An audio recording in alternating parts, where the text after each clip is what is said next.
جی ٹھیک ہے جی 11 بجے کا ٹائم رکھ نیکسٹ جو ہے وہ کیونکہ 11 میں بجے ابھی کا ٹائم جی رمضان کے دوران 11 بجے کا اچھا.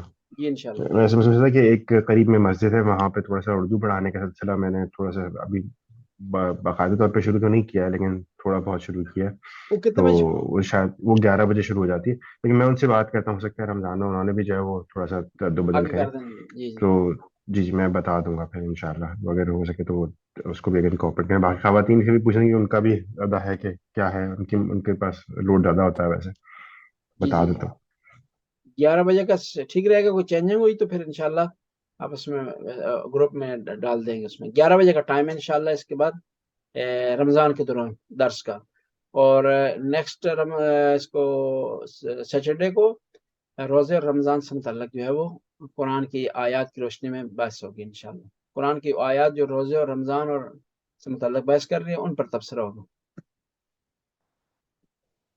ٹھیک ہے جی انشاءاللہ دعا میں یاد رکھیے گا. اللہم صلی علی محمد و علی محمد یا علیم یا علیم یا خصوصی غفور دعا یا کرنا رحیم. ناصر اسلام یا انشاءاللہ. اللہ یا اللہ یا اللہ یا اللہ یا اللہ یا اللہ. حاضرین کی توفیقات میں اضافہ فرما، رزق میں وسعت عطا فرما، اللہ صحت سلامتی عطا اللہ فرما. خاص پر طارق سائیں کو صحت سلامتی عطا فرما، طول عمر عطا فرما، پریشانیوں سے محفوظ فرما، اولاد کو نیک اور صالح بنا.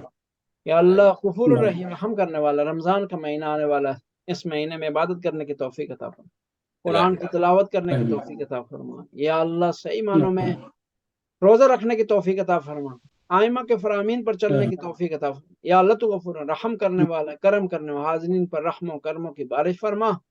یا اللہ تو غفور رحیم ہر وہ کام جس پر تیری ذات ناراض ہوتی ہے اس کام سے محفوظ رہنے کی توفیق عطا فرما، اور ہر اس کام کو بجا لانے کی توفیق عطا فرما جس کا تو نے حکم دیا ہے.